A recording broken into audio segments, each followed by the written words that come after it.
Di ayat yang lain kita temukan dia mengatakan khalaqtahu min tin wa khalaqtani min nar. Dia mah dari tanah, aku dari api. Kesombongan primordial akan sebuah alasan itu adalah kesombongan iblis. Jadi kalau kita manusia menyombongkan sesuatu dari diri kita, itu persis iblis.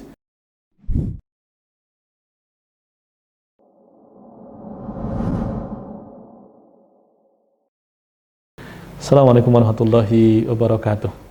Bismillahirrahmanirrahim. Alhamdulillahirabbil alamin wa bihi nasta'inu ala umurid dunya waddin. Wassalatu wassalamu ala asyrafil anbiya'i wal mursalin Muhammadin wa ala alihi wa sahbihi ajma'in. Ma ba'du. Rabbana zidna ilma warzuqna fahma. Allahumma anfa'na bima 'allamtana wa 'allimna ma yanfa'una wa na'udzu bika min ilmin la yanfa'. Allahumma taqabbal minna innaka antas samiul alim wa tub 'alaina innaka antal ghafurur rahim. Allahumma ballighna Ramadan ya mujibas sa'ilin. Allahumma sallimna min hadzal, Allahumma najjina min hadzal waba wal bala ya rahman ya rahim. Sahabat teras dakwah yang dimuliakan Allah Subhanahu wa taala, kita akan melanjutkan bahasan kita dari bahasan sebelumnya. Kalau sebelumnya kita mencoba merangkai ulang pengenalan kita kepada Allah dan mencoba lebih dalam mengenal Allah Subhanahu wa taala, maka pada sesi ini kita akan mencoba masuk bahasan mengenai manusia. Mari kita mencoba mengenal manusia sebagaimana yang diungkapkan oleh Quran khususnya, dan tentu dikuatkan oleh sumber-sumber lainnya seperti hadis tentu saja, dan perkataan ulama, cendekiawan, pemikir dan falasifah di dalam Islam. Nah, sahabat teras dakwah yang dirahmati Allah Subhanahu wa taala, manusia itu adalah makhluk Allah yang istimewa, yang Allah ciptakan dengan tujuan menyembah Allah Subhanahu wa taala saja. Ini bukan berarti kemudian Allah membutuhkan sesembahan mereka, bukan. Allah tidak butuh itu. Allah tetap kaya tanpa kita menyembahnya. Ada ungkapan yang seringkali disebut hadis tetapi riwayatnya sebetulnya kurang valid, yang berbunyi Allah mengatakan kuntu kanzan makhfiyan wa uhibbu an nu'raf. Allah katakan dalam hadis qudsi, tapi sanadnya lemah tadi, aku adalah hazanah tersembunyi dan aku suka untuk dikenali. Jadi di situ ada ungkapan Allah, kecintaan Allah kepada kita ketika Allah menciptakan kita. Nah, maka kemudian kita harus sadar bahwa kita ini adalah makhluk yang Allah ciptakan dengan cinta, yang oleh karena itu kita perlu membalas kecintaan Allah kepada kita itu dengan kecintaan yang serupa kepada Allah Subhanahu wa taala. Di bagian sebelumnya kita sudah sebutkan bahwa kita perlu mengenal ulang Allah dan memperdalam pengenalan kita kepada Allah Subhanahu wa taala. Maka untuk merealisasikan hubungan yang lebih dekat dengan Allah itu kita perlu mengenal siapa diri kita. Ada lagi-lagi hadis yang kemudian sanadnya bermasalah tetapi secara ungkapan dia diterima oleh para ulama, yaitu man arafa nafsahu faqad arafa rabbahu. Siapa mengenal dirinya maka dia akan mengenal Tuhannya. Nah, saudara sekalian dirahmati Allah, sahabat teras dakwah yang dirahmati Allah, manusia di dalam Al-Quran itu disebut dengan beberapa kata. Di antara yang paling populer adalah kata insan, yang bentuk jamaknya adalah an-nas.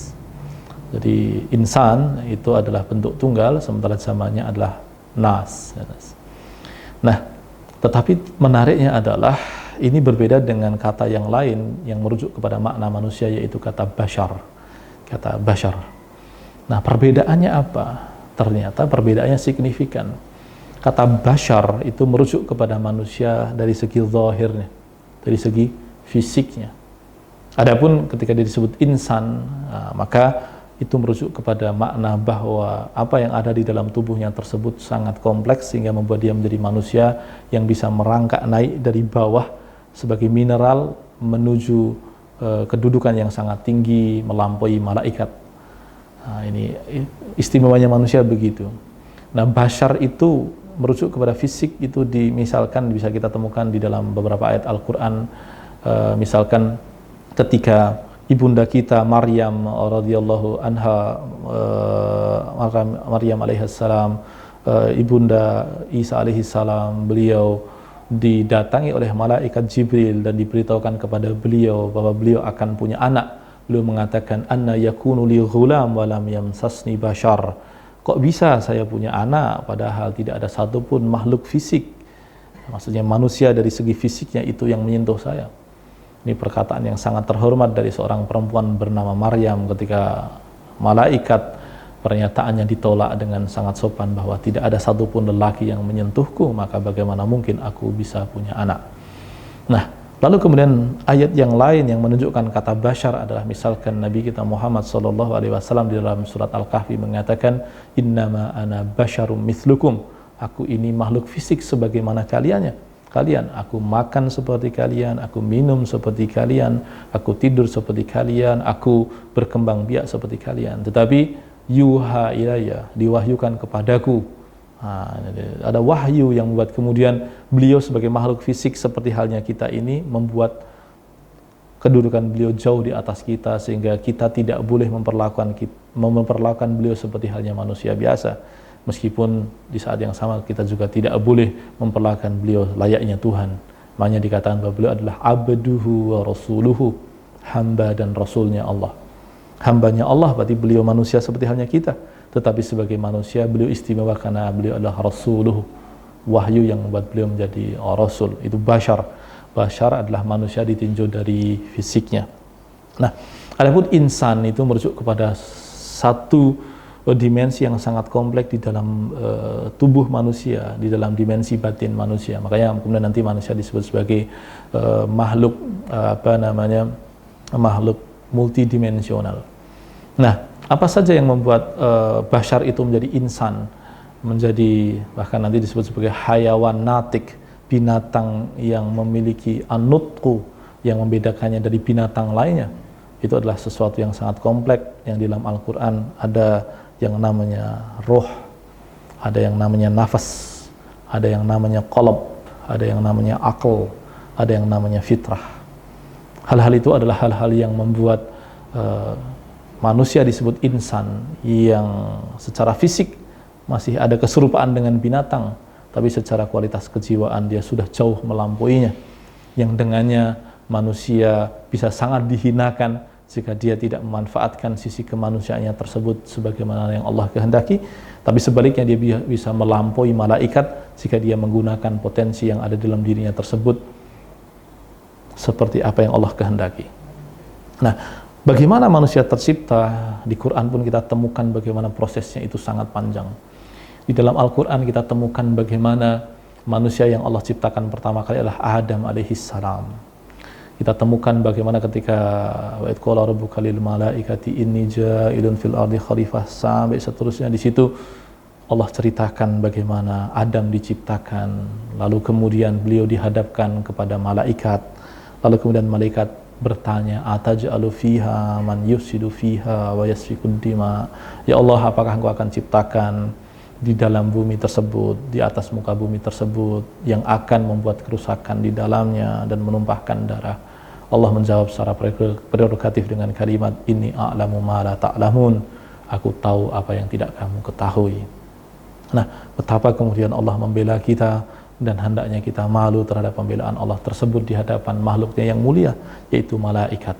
Tapi kemudian di antara jajaran para malaikat itu ada makhluk yang berbeda, yaitu iblis. Kana minal jin, dia dari jenis jin sebetulnya, tapi kata Imam Ibnu Katsir, dia pernah berjasa, dia pernah menjalankan perintah Allah dengan baik, kemudian Allah bariskan dia bersama dengan para malaikat. Dia tidak mau. Wa idh qulna lil malaikati isjudu li Adam, ketika kami katakan kepada malaikat, kata Allah, bersujudlah kalian kepada Adam, maka kemudian apa yang terjadi? Illa iblis aba wastakbar. Iblis enggak mau, dia abai dan menyombongkan dirinya.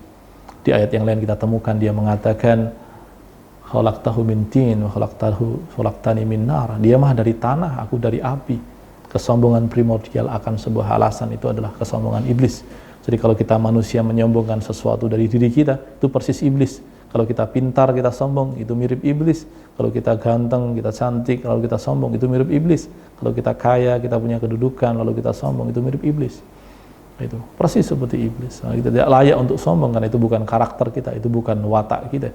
Watak kita adalah watak bumi, dan watak bumi adalah watak tawadhu, dan dengan ketawaduan kita Allah mengangkat diri kita.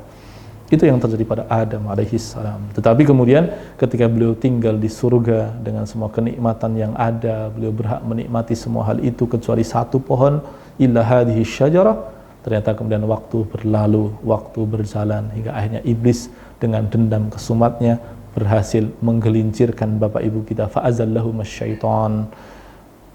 Iblis mengeluarkan bapak ibu kita dari surga. Artinya, saudara sekalian dirahmati Allah, kita punya perjalanan panjang yang diceritakan dalam Al-Quran, bahwa kalau kita lebaran, kita pulang ke kampung halaman, kita diingatkan bahwa kampung halaman kita yang hakiki bukan di sini, tapi di surga sana. Ada kampung halaman yang harus kita pulang menuju sana, yaitu surga di sisi Allah Subhanahu wa Ta'ala. Oleh karena itu, kita harus menyiapkan bekal untuk hal itu. Bapak ibu kita digelincirkan oleh iblis keluar darinya, maka kemudian kita harus menjadikan iblis sebagai musuh kita juga, karena dialah yang telah menggelincirkan diri kita. Nah, kita anak turun Adam ini ketika menjadi manusia di dunia ini melalui proses biologis yang panjang. Ini yang menarik. Bagaimana proses biologisnya? Yang kemudian aspek biologis itu membuat kita disebut bashar, tapi kemudian nanti di tengah jalan Allah memberikan kita satu hal yang membuat kita tidak lagi sekedar bashar, tapi menjadi insan. Yaitu apa? Kita itu dibuat dari sulalatin min tin. Kita dibuat dari saripati tanah. Nah, saripati tanah itu kemudian ditembakkan oleh lelaki dari sulbinya berupa ma'im mahin, air yang menjijikkan. Maniyyi yumna ditembakkan ke dalam sel telur perempuan. Lalu kemudian ketika dia bertemu dengan sel telur perempuan, dia menjadi nutfah. Lalu dari nutfah itu setelah 40 hari dia menjadi alaqah. Alaqah itu dari kata ilqah. Alaqah itu artinya adalah gumpalan darah, sementara ilqah itu artinya adalah lintah. Apa hubungannya? Karena alaqah tersebut bentuknya mirip lintah. Ya, mirip lintah. Nah, hingga setelah 40 hari dia menjadi mudghah. Mudghah itu artinya adalah potongan daging seukuran yamdagu, seukuran kunyahan manusia. Maka kita itu pernah berukuran seperti ukuran kunyahan orang makan, tapi letaknya di dalam rahim, di dalam perut perempuan, yang kemudian nanti di situ diberikan tulang dan daging yang meliputinya hingga kemudian kita berpotensi menjadi manusia. Nah, ketika kita berpotensi menjadi manusia tersebut, Allah yang menentukan apakah kita menjadi mukhallaqah atau ghairu mukhallaqah, apakah kita nanti bisa menjadi manusia atau tidak manusia. Apakah kita nanti berlanjut prosesnya, ataukah nanti kita gugur di tengah jalan. Nah, setelah kemudian Allah izinkan kita untuk berlanjut prosesnya, maka kemudian kita ditiupkan ruh ke dalam benda biologis tadi, itu ditiupkan ruh, sehingga kita menjadi khalqan akhar, menjadi makhluk yang berbeda. Sampai usia tertentu, janin manusia dengan janin binatang itu serupa. Janin manusia dengan janin kucing, dengan janin harimau, dengan janin kelinci itu serupa. Tapi setelah ditiupkan ruh tersebut, maka kemudian manusia menjadi insan, berbeda dengan makhluk lainnya yang awalnya serupa. Dia berbeda dengan binatang lainnya. Nah, saudara sekalian dirahmati Allah, ruh yang ditiupkan ke dalam tubuh tersebut itu pun memiliki proses panjang. Di antaranya pernah dipersaksikan, wa asyhadahum, Allah meminta persaksian mereka dengan perkataan alastu birabbikum, bukankah aku ini Tuhan kalian? Lalu kemudian kita serempak mengatakan bala syahidna, ya Allah, kami bersaksi bahwa Engkau Tuhan kami, Engkau yang menciptakan kami. Nah, kita sudah bersaksi begitu di alam ruh. Lalu kemudian kita masuk ke dalam tubuh kita, ruh itu masuk ke dalam tubuh kita, lalu kemudian di situ ditetapkan banyak hal oleh Allah Subhanahu wa Ta'ala, rezeki kita, amal kita, bahagia kita, sengsara kita, dan sebagainya, dan termasuk ajal kita, dan sebagainya, dan sebagainya.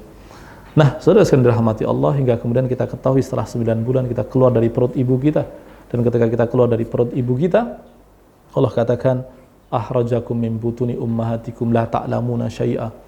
Allah keluarkan kalian semuanya, wahai manusia, dari perut ibu-ibu kalian dalam kondisi tidak tahu apapun. Kita lupa perjanjian kita dengan Allah, lupa dengan syahadat kita, persaksian kita tentang ketuhanan Allah Subhanahu wa Ta'ala. Kita lupa. Nah, tetapi kemudian adanya ruh itu membuat kita bisa mengenali kembali persaksian kita. Tetapi ruh itu kemudian dilengkapi dengan perlengkapan wa ja'ala lakumus sam'a wal absara wal afidah. Kita diberikan telinga, maka karena telinga disebutkan pertama, kita temukan bayi itu belum bisa melihat tapi dia bisa mendengar. Akalnya pun belum bisa berfungsi tapi telinganya sudah. Makanya di antara sunnah, meskipun ada perbedaan pendapat di situ, kita diadzani dan diiqomati untuk mengenal kembali wujud kita, mengenal kembali asal muasal kita. Nah, tetapi kemudian orang tuanya lah yang akan membentuk dirinya. Nabi kita Muhammad SAW mengatakan bahwa kullu mauludin illa yuladu alal fitrah, semua yang terlahir itu dalam fitrah, dalam bentuk dasar yang baik. Dan bentuk dasar yang baik itu apa? Banyak hal. Di antaranya lelaki menyukai perempuan, perempuan menyukai laki-laki, bukan lelaki menyukai lelaki atau perempuan menyukai perempuan. Dia menyukai kesenangan duniawi, dia bertuhan dan sebagainya. Itu alamiah, itu alamiah. Kalau dia tidak memiliki hal itu, berarti ada sesuatu yang salah. Kalau dia menyukai sesama jenis, berarti ada sesuatu yang salah. Tetapi di antara fitrah yang paling penting itu apa? Yaitu tauhid. Maka dikatakan fa'abawahu yuhawwidanihi au yunassiranihi au yumajjisanihi.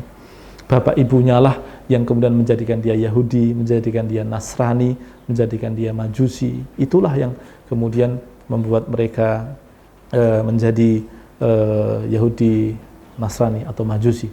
Tapi kata-kata di situ menunjukkan apa? Bahwa asalnya di situ tidak disebutkan Islam. Karena Islam itu fitrah. Makanya sebagian orang yang menjadi Muslim itu tidak mau disebut sebagai konversi. Dia mengatakan reversi. Saya kembali ke bentuk asal saya kembali ke asal muasal saya. Islam itu adalah bentuk dasar kita. Itu dia fitrah kita kembali kepada fitrah kita. Nah itu dia. Saudara sekalian dirahmati Allah Subhanahu wa taala, bapak ibunya lah yang menyimpangkan dia. Kalau bapak ibunya menjaga dia dengan tauhid, maka dia akan tetap berada dalam tauhid. Tapi kalau bapak ibunya membiarkan dia terpapar dengan semua bentuk penyimpangan dari tauhid, maka dia akan menyimpang dari bentuk dasarnya. Nah, saudara sekalian dirahmati Allah, ini adalah bahasan kita berkaitan dengan manusia ditinjau dari proses perkembangan awalnya. Nah, setelah ini kita akan coba bincangkan lagi nanti berkaitan dengan bagaimana manusia itu menjalani kehidupan berdasarkan bentuk dasarnya tadi. Maka saudara sekalian dirahmati Allah, karena keterbatasan waktu pada sesi ini perlu kita cukupkan dahulu. Nanti insyaallah kita akan sambungkan kembali.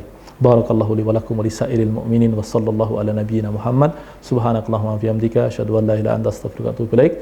Assalamualaikum warahmatullahi wabarakatuh.